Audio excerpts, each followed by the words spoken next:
Let's get rolling. Michael, I appreciate you. Michael O'Brien, welcome to the show.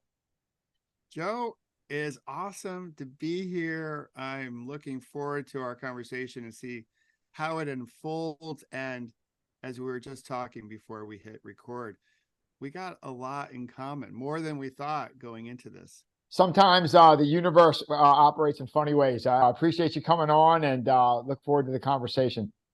Michael, for our listeners who may not be familiar with you and your work, who are you and what do you do? Well, I'll start here. I'm a husband of an amazing person. I met my wife in Washington, D.C. We will be married 30 years. We have two amazing daughters who are getting close to making us empty nesters. So I'll start there. Those two roles. I'm an endurance athlete, so I'm a huge cyclist. I'm a Buffalo Bills, Denver Broncos fan. And professionally, I do executive coaching. I do speaking around change and when the unexpected comes. So how can you be more agile? I'm also a meditation teacher, and I'm bringing mindfulness to all places around the world. Michael, I would like to get into your amazing story, not least of which is on July 11th, 2001, an SUV traveling 40 miles an hour hit you head on and basically blew you and your backpack and your life apart. I want to talk about how you got through that. And I want to get to how I think you may have called that your last bad day. I want to get into your thought process of pause, breathe, reflect. And I love the saying that I see a lot in your work online, ripple something worth rippling. But before we do that, I want to start back all the way from the beginning. Where'd you grow up? Rochester, New York. So take us to like maybe 18 years old, right? You're 18 years old living in Rochester, New York. If someone asked the 18-year-old version of Michael O'Brien what he wanted to be when he grew up, what do you think the 18-year-old version of you would have said? The 18-year-old version of me would have said a professional cyclist in Europe. But if you caught me a few years earlier, Joe, I would say the starting shortstop for the Toronto Blue Jays, which is my baseball team. So those curveballs get in the way, don't they? The curveballs. Yeah, the curveballs. So yeah. So 18, I wanted to get away from Rochester, to be honest. My parents wanted me to stay in Rochester to go to college. I was trying to pull away to explore, find myself, but I thought I'm going to become a professional cyclist. This is going to be it. And so I did not become the shortstop for the Blue Jays, nor did I become a professional cyclist in the Tour de France. So let's fast forward. What's your move after high school? What's your first move? My first move after high school, I went down to James Madison University. That's where I studied. I went from there to Washington, D.C., did a first gig selling copiers, and then I landed in the pharmaceutical industry. Copiers. It's funny you said it. That is one of the greatest jobs to get to, not maybe to sell for the rest of your life, but to learn how to sell, to do something else. It teaches you such amazing sales skills. Before I went into the sales industry, my first sales job was radio sales. And that was like, you had a prospect, you got a phone book, you had to get the appointment, you had to go into a shady restaurant owner's office and they blew smoke in your face when they're like, too expensive, and they blow smoke in your face and walk out. And it's crazy, but it's a horrible place to sell, but a great place to learn how to sell. Does that make sense? Probably copiers the same way. Same way. So the movie that always comes to mind is Glengarry Glen Ross. Mm-hmm. That whole, and I have a few years on you. So, I was using payphones when we had a pager, but it was 50 cold calls a day. Yeah. You would be walking, knocking on doors, getting kicked out of offices. Sometimes the police would come to get you out of the office. It was 100% commission. So you ate what you killed. If you didn't produce, you didn't eat anything. So some months were amazing and some months were ramen noodles. It was rough, but what a great experience.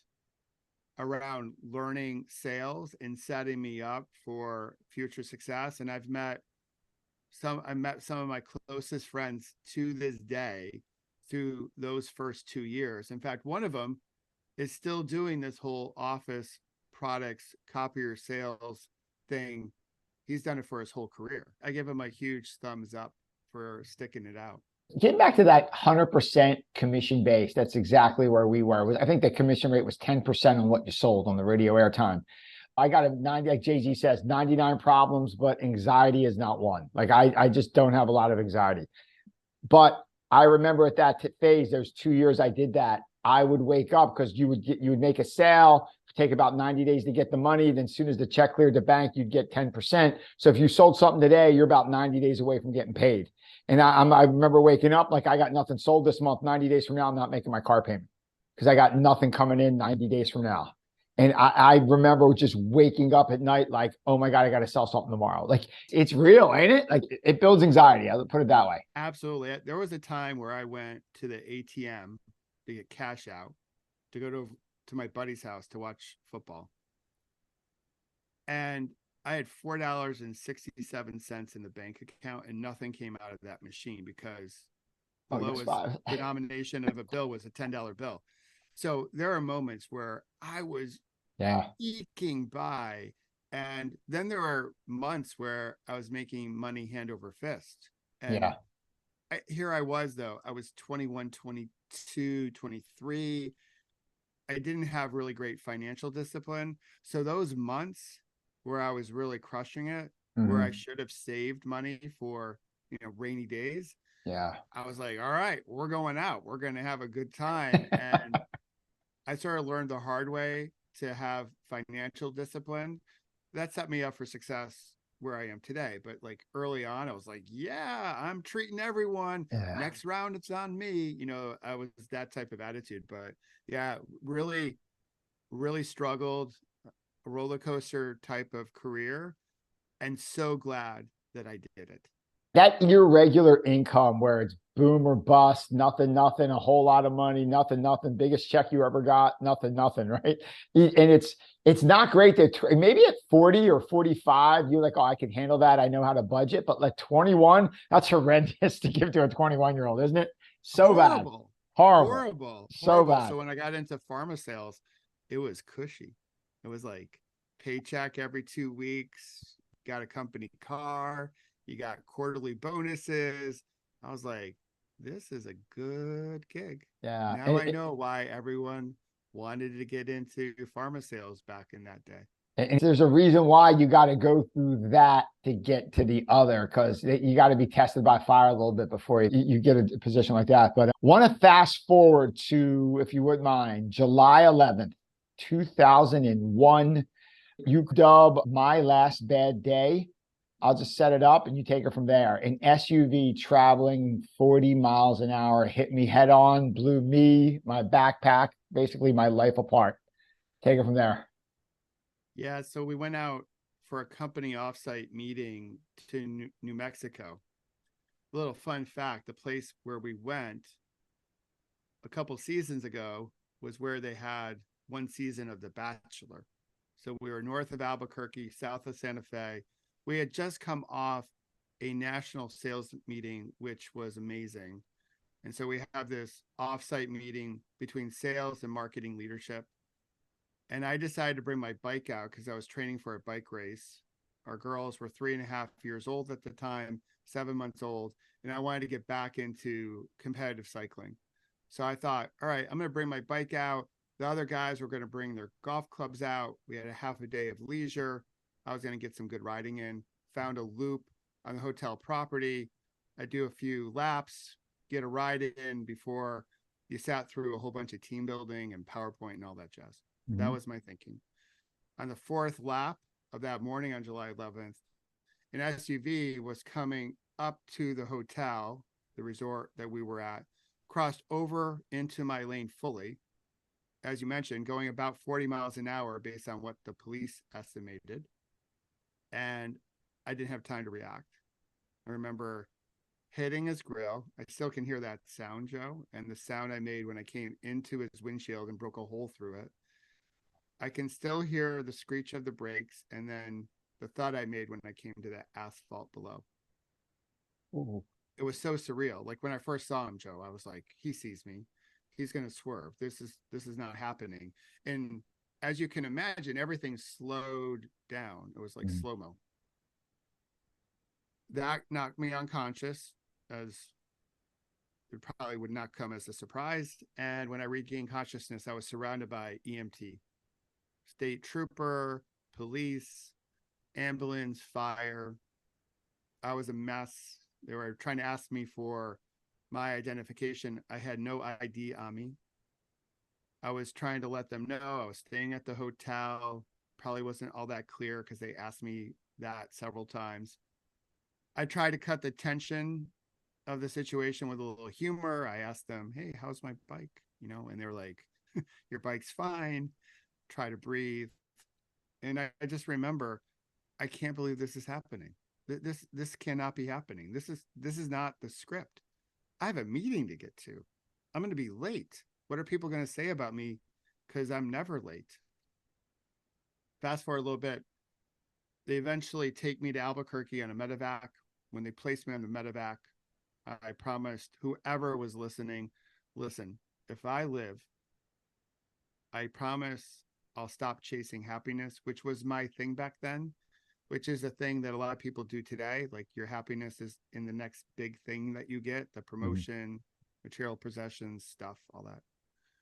And they flew me to Albuquerque. I met my surgeon. The first surgery took about 13 hours. I needed 34 units of blood product.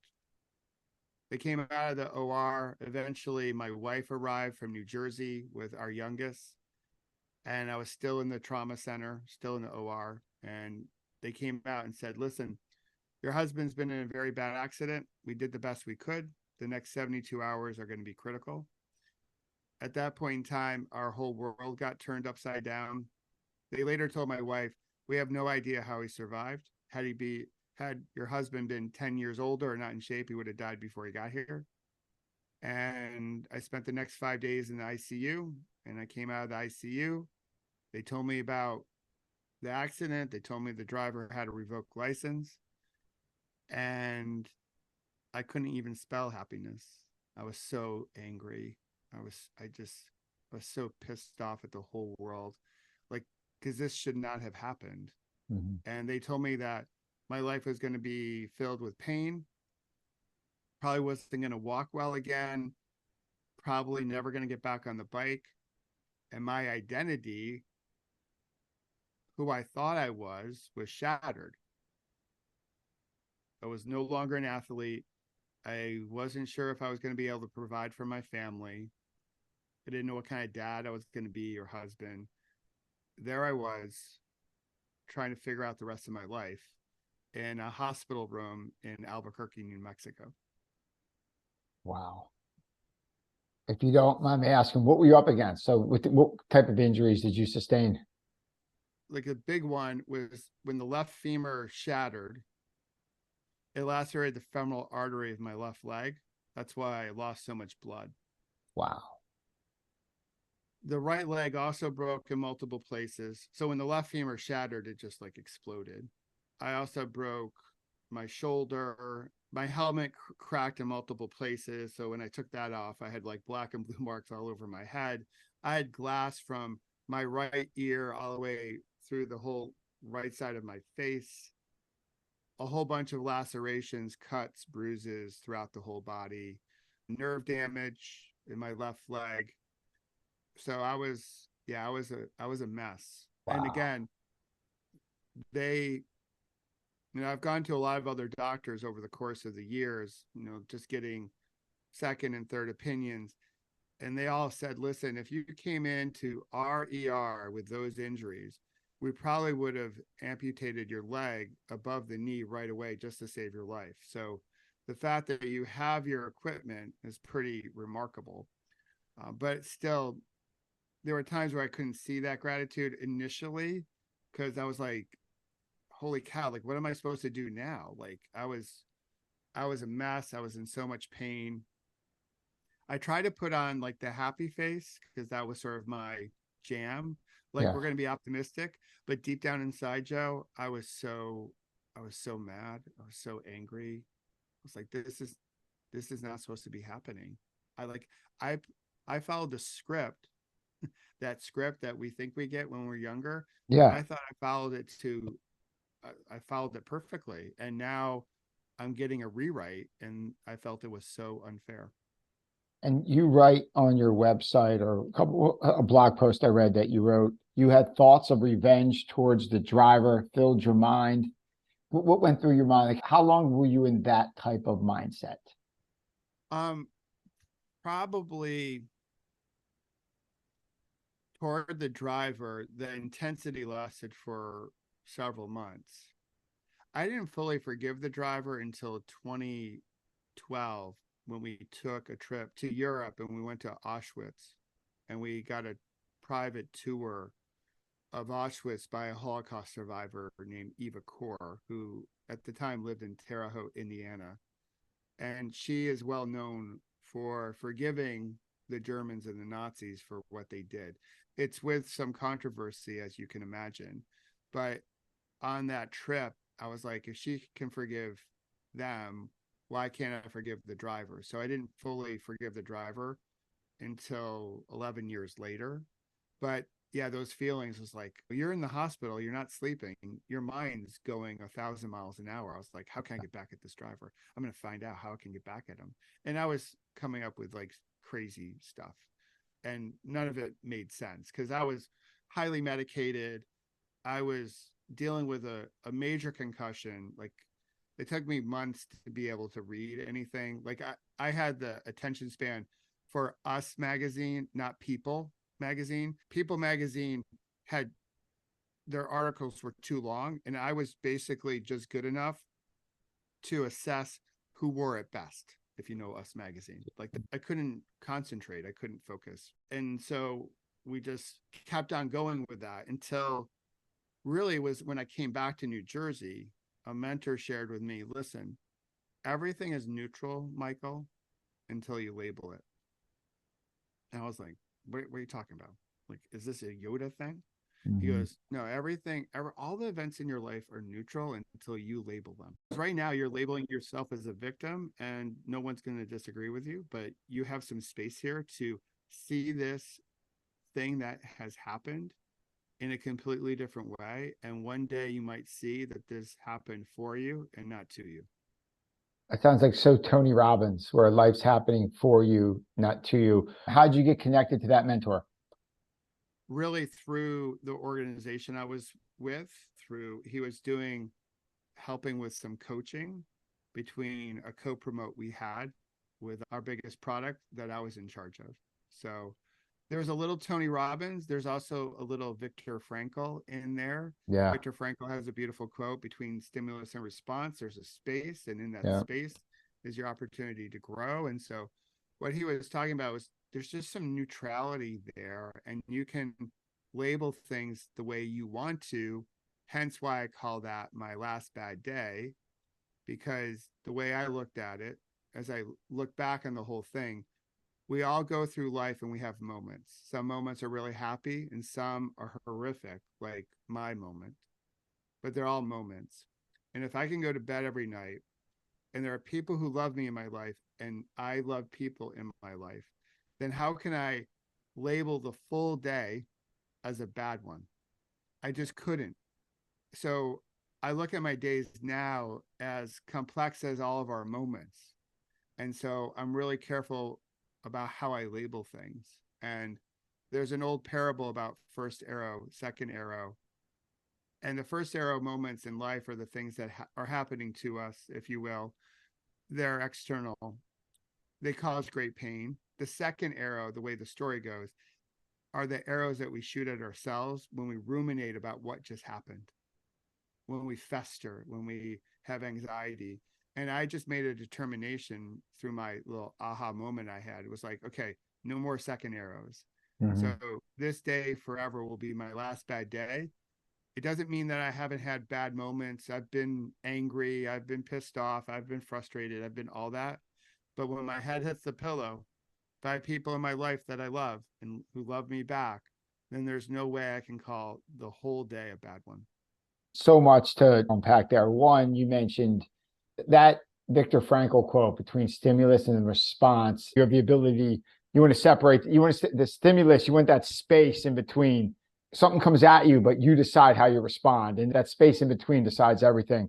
That quote may have been the most brought up quote. And Frankl might be one of the most brought up authors of all 130 episodes I have up. He's had such a profound impact on so many people. Also, too, that Tony Robbins line of life happens for you, not to you, is such a mindset shift. But also, too, there's a great, are you familiar with Marcus Aurelius and his book, Yeah. Meditations?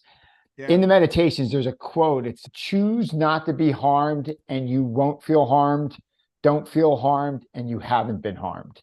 So it's basically like you decide if you've been harmed or not, right? It's up to you. And you chose not to feel harmed, right? You chose not to be a victim. Is that fair to say? That was the shift. And it Yep. wasn't, I would say it's not easy. So you have Oh, that aha and you're like, okay, going yep. forward, this is my mindset. Yep. And then the very next day, I get tested on it and it was a struggle, but then I kept on showing up. And that's a big part of just building into success is you keep showing up. You keep showing up, you keep doing the work. Some days it's easy, some days are really hard and you want to tap out, you want to quit, but the next day you keep showing up. So let's fast forward here to your mantra, your work on pause, breathe, reflect. How did that come to be?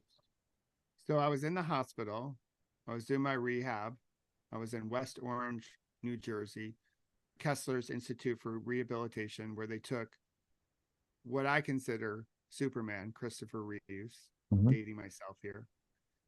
And I was so overwhelmed by how far I had to go to get back to quote unquote normal. I was still in a wheelchair, couldn't put weight on my legs. I was struggling. And I was a type A personality, go, go, go. Let's like do it right now, like make it happen. And it wasn't happening. And I knew enough through sports because I grew up as an athlete that when things got overwhelming or the game got too fast, you got to slow the game down. Mhm. You see this happening all the time when you watch sports at any level, from little league to the pros. You'll see players trying to slow the game down when it's going too fast. So you create more space, going back to that Viktor Frankl quote. Yep. And so something inside me said, okay, we're just going to find a quiet spot in the hospital and we're just going to connect with the breath, like take a deep breath. And so that's what I did the next day. I woke up early, scooted out of my hospital bed into my wheelchair, found a quiet spot in the hospital, and did my very first breath work pattern. And I labeled it pause, breathe, reflect, PBR for short, because I thought I was being clever, because PBR in the States is sort of known for a particular brand. And so I thought I was like, okay, that's cute. I also had a PBR me. PBR acronym at work called Profit Before Royalty, which I didn't really care for. So I was like, okay, I'm going to rebrand PBR into something healthier. And for me, it was just, okay, we're going to hit pause. We're not going to necessarily stop. We're going to hit pause. We're going to breathe. And then that point of reflection was key because in that space, that's when I would practice gratitude, what I still had, what I could still do. Also, it was a moment to set my intentions. How do I want to show up for my next moment? So, what pausing, breathing, and reflecting did for me was slow the game down, which is Yep. so needed today by so Oh many my people, gosh. So right? much. Breathing. I don't think I've ever taken 3 deep breaths and not felt better about anything, no matter work, family, jujitsu, whatever, watching your team, the Phillies, blow a 2-game lead in the LCS, like 3 deep breaths. Not everything's fixed, but you never feel worse. Put it that way. You kind of feel like that pause, like you said, you don't hit stop. You pause. You kind of just took a moment and you take a couple deep breaths. Amazing. And then you get that gratitude.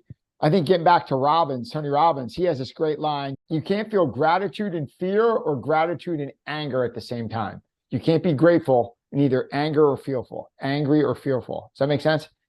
Yeah. So I've heard different variations of that too. You can't be grateful and anxious at the same time, Mhm. right? So like you can pair that with a lot of different things, but yeah, so taking just 3 deep inhales and exhales can do wonders at just like slowing it down, letting some of the stress go, and then you have some space to say, okay, what's next? How do I want to show up? And so that was my practice. And that was the start of my mindfulness practice. And I didn't know anything about mindfulness back then. We didn't have the internet as we know it today. But when I left the hospital, I continued my studies. I found something called mindfulness based stress reduction. And I took all these learnings and eventually became a qualified teacher, but I took my practice back to my corporate life. Mhm. So I credit mindfulness in helping me get to the executive suite at my healthcare company and leading a team of almost 1,000.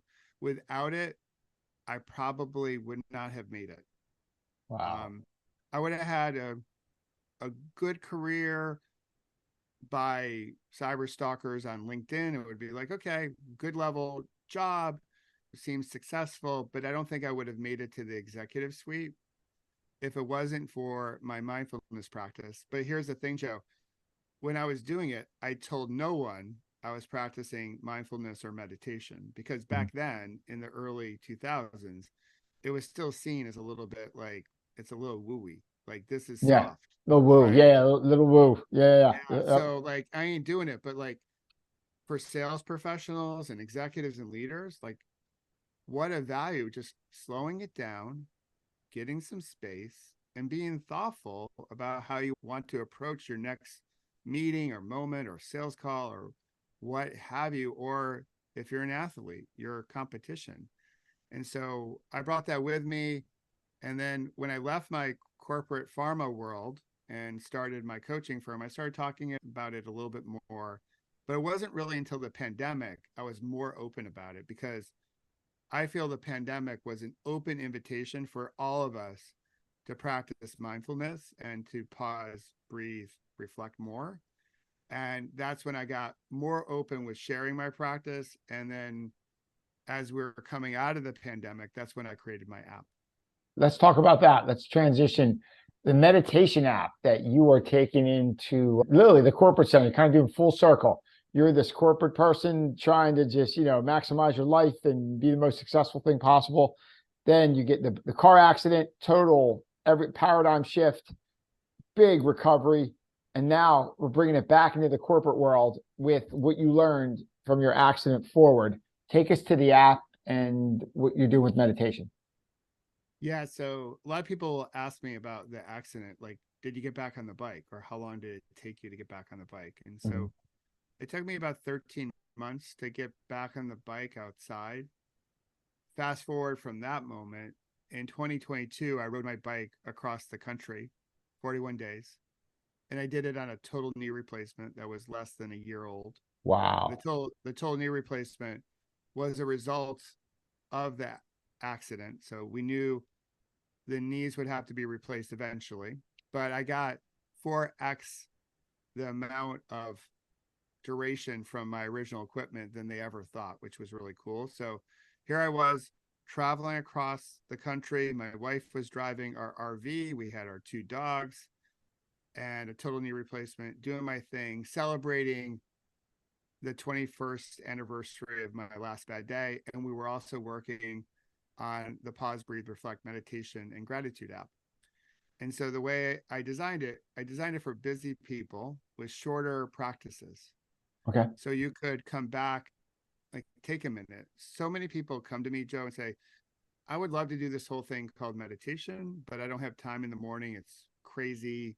I got to get to work. I got to get the kids off to school. And I'm like, cool. If you don't have 10 minutes in the morning, I bet you have 5 times throughout the day where you have 2 minutes. Mhm. So give me 10 minutes in short little micro mindfulness moments. Mhm. It's very James Clear Yeah. atomic habits in Yep. design, But what I'm trying to do is bring mindfulness back in to companies. And since I started in healthcare, that's one of my that's a focus of mine, because companies within healthcare deliver this great promise of health to other people. And I'm a believer in Western medicine and also Eastern modalities because I've benefited from both. But the work we do in healthcare today, we're not doing it with each other in a healthy way. I believe if we can work in a healthier way together in our healthcare companies, we can deliver the promise of more health to the patients who need it. So I think current day, we all need in our corporations to slow it down a bit, not stop. There's a lot to do. It's market conditions, right? Competitors are coming at you. But if you slow the game down just enough, you bring mindfulness into your companies, you develop stronger cultures, strong cultures of belonging, cultures of trust. You help people let go of some stress. They start to sleep better. And now we can be more thoughtful. We can lean into that space Viktor Frankl talks about and make better decisions as opposed to doing this in a very reactionary way.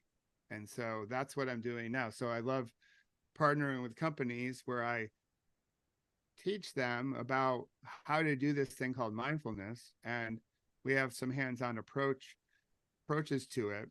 And what's cool is that I'm coming at it from, I'm part of who you are. You're like me, I'm like you. Like I've walked a mile in your shoes in corporate life. I'm not a monk, but I'm well studied in the field of mindfulness and meditation.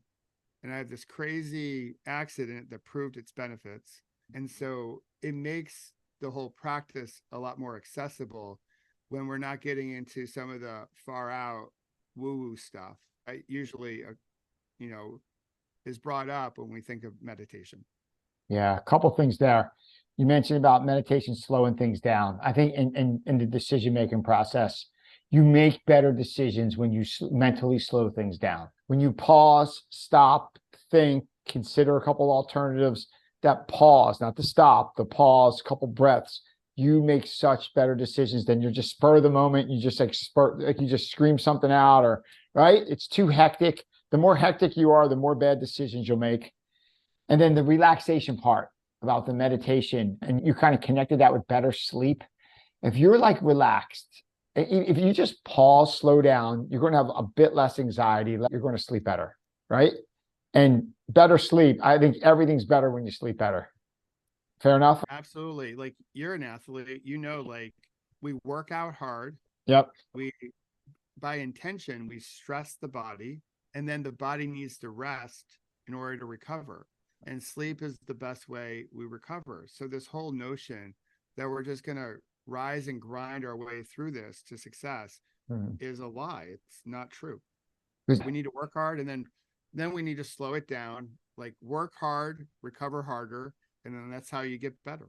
Yeah, and the recovery, like that sleep, I heard someone mention, might have been one of the past guests of the podcast, the ultimate PED, performance enhancing drug is sleep. It's the greatest one ever created, and it's the one we ignore. We have control over it, and we wither it away by either like too much caffeine, too much alcohol, too much stress, too much whatever you want to do, and we wither it away, right? And you try to get the hacks with the energy drinks and stuff like that, not happening, right? Not happening. And I think that's why we're starting to see pretty incredible performances within some sports, because we're getting smarter about sleep science, and athletes are sleeping better. We're tracking our sleep. But whether you're a competitor, a warrior of some type, or you're doing your thing in a corporation, or you're just a parent, like you need your sleep in order to perform well. And practicing mindfulness is that tool in your toolbox that you can do anywhere, like before a meeting, at the airport, at a red light, and just help you like slow the game of life down so you can be really thoughtful and make, to your point, Joe, you can make better decisions. You mentioned about the James Clear Atomic Habits aspect of your app. We might not have 4 hours, but we got 4 minutes, right? I mean, everyone's got 4 minutes. And it's amazing if you dedicated 10 minutes in the morning and then it sounds like nothing. Like it's like two songs on Spotify, 10 minutes at night, right? And you devoted that to something. It in a day you may not notice, you won't notice anything. In a week, you may not notice anything. You do that for a year, it could change your life. Like, I mean, something really small, micro, like this podcast. I don't spend 4 hours at a time. I like you, I don't have 4 hours at a block, but I got 20 minutes here, 20 minutes there. I do an interview. That's the big part, but then 20 minutes, 20 minutes, 20 minutes, little edit, get the YouTube thing up, get the Spotify thing up. 20 minutes at a time creates a podcast at the end of the week, right? And it's like drip, drip, drip creates the wave. And I guess don't undervalue what you could meditate. There's 4 minutes in the morning, 4 minutes at night. That could change everything, couldn't it? Totally. I have so many people that have come to me where they've been part of my pause, breathe, reflect community for a year, for 6 months, some longer, 5 years. And one woman actually just commented on this morning. She's like, my life is completely different. I never Mm-hmm. thought like a few minutes a day would matter, but my outlook on life radically changed. Yeah. And when James Clear wrote his book, he was clearly onto something, but these practices matter. And what's happening is that we're rushing our way through this one life that we're given. And it's I don't think it's the way people want to live. And so we can still have a busy career because our careers are busy and active, and our kids are doing things, and like life, there's a lot to life. So why not put something in your life that can balance it out a bit, bring some harmony?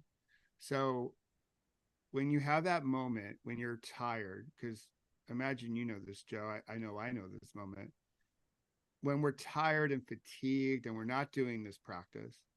When something happens, we tend to snap. For parents out there, when we get tired and fatigued and our kid does something that just hits our nerve, we snap at them. They start to cry. There's yelling, and everyone feels bad. Mhm. Or we say the wrong thing or send the wrong text. So, this way, just these simple moments to pause, breathe, reflect gives us some space to say, okay, how do I want to show up? Mhm. And we can get better at being a human being instead of this hamster on a hamster wheel spinning away trying to catch whatever we're trying to catch. Yeah. I appreciate you sharing that. I know your time is limited, so want to wrap up here with some fun questions and some insightful questions. Most high achievers like yourself are big readers. Is there a book that influenced your life or changed your mind more than any other? You have a favorite book? Yeah, so I was waiting for this section of our conversation, so I'm psyched. So I would say Man's Search for Meaning by Viktor Frankl is a book that I've read more than once, and I reread it as I was cycling across America. So that one speaks to me. When did you go from I'm angry and I want revenge from the driver and my life will never be the same to you realize I can cycle across the country? Is there a moment, that rocky moment, where you're like, you know what? Not only am I going to be fine, I'm going to be better than ever? Well, so growing up, I had a dream of doing this ride across the country, like when I was like 9 years old, because they created this route across the country. So I thought I was like, this is going to be cool. And I was racing a lot through high school and college. So I was like, I don't have time to do this. Fast forward, I had my accident. Then a whole bunch of people said, you're never going to ride again. And the other people in my life were like, it's too much. Even though you got back to riding, it's still way too much. You're not going to be able to handle it. But this part of the dream I kept alive. So, some dreams I do believe you need to let go. Like I let go of my dream of playing Major League Baseball, right? For a good reason. But this one I just kept on the back burner. And I just knew that there was going to be a possibility. And so when I had my total knee replacement, I was like, okay, now I think we can do it. Even though I had some doubt because that was a big lift to do this on a total knee replacement. But I had that belief.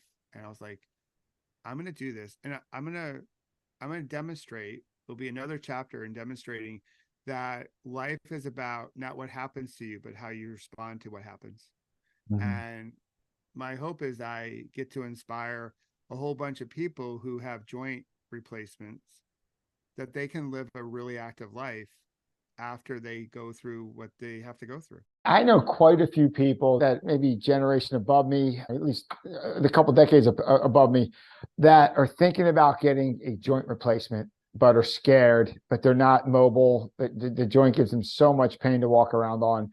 What would you tell them? Their doctor clinically said you need a knee replacement, hip replacement, but they're just scared to get it. What would you tell them? I would generally recommend do it without knowing their case, but I would want to unpack what about it scares you. And then I would unpack that. Is it going to hurt? Yeah, it's going to hurt. Can you do things in a prehab way? Like I did a whole 5 month prehabbing to Mhm. get the rest of my body strong and get prepared for this and get my mindset strong. Because my surgeon said, listen, he probably said this to me 5 times in the initial meeting, Joe. He's like, it's gonna hurt, right? It's gonna hurt like no one's business. Are you ready for this? Because it's gonna hurt. Oh, by the way, it's gonna hurt. Like he pressure tested whether I wanted to do it. And I was like, yeah, I know it's gonna hurt. Like bring it on. Like I've been through hurt. So I would want to unpack like what about it scares people, and then we'll start to have a conversation around that. But for me, it's been a game changer. My legs are now the same length for the I had to go out and buy all new shoes because I had an external lift on my left shoe for 20 years. Wow. So this was huge. And yeah, was it painful? Yeah, it was. But you got to go through some pain and discomfort to come out the other side and grow from situations. If everything is cozy, then you're probably not getting a lot of growth. And right now, for those people, it's painful. So, in some ways, it's like choose your hard. It's hard right now. Yeah. And getting a joint replacement will be hard, but you get to choose your hard. Choose your heart. I love that quote.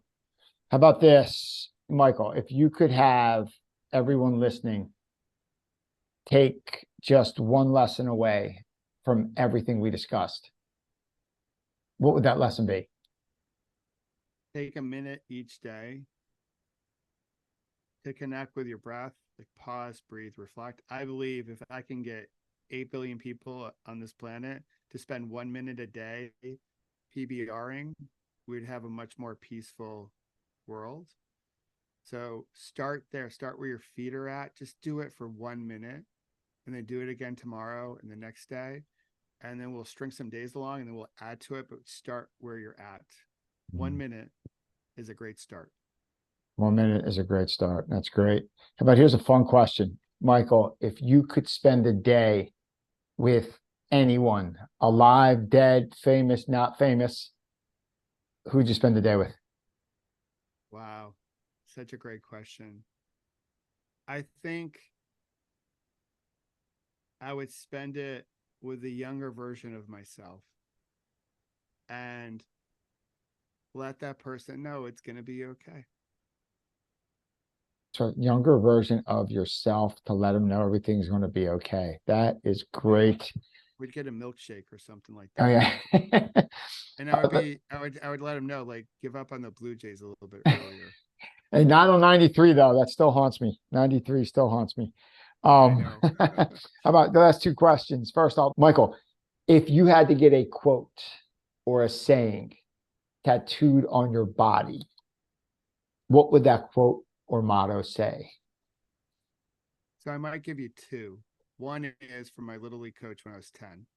When the going gets tough, the tough get going. It's still my favorite quote.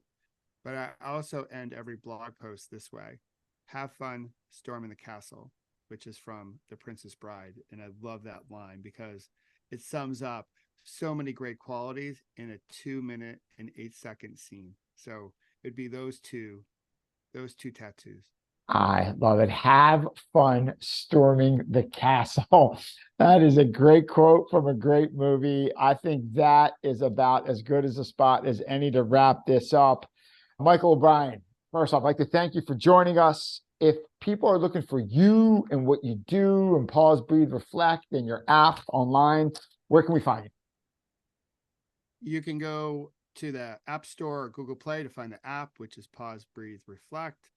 And you can also find me at pausebreathereflect.com, and that can take you to all the different places where you can find me. And professionally, you can find me on LinkedIn. Awesome. I will put all of them in the show notes. But Michael O'Brien, thank you for sharing your amazing story of resilience and just courage and getting after it and creating something from a big mess, and which could probably derail most people, that brought you to another level. So impressive. Thank you for joining us. And dude, just keep going, man. Keep rocking. Hope our paths cross again. I think they will, Joe. Thanks for having me. And I really appreciate all that you're putting into the world, and go Eagles. Oh, appreciate you. Thank you, Michael. Take care, man. Peace. Peace. Great job. Appreciate you. Awesome. That was awesome.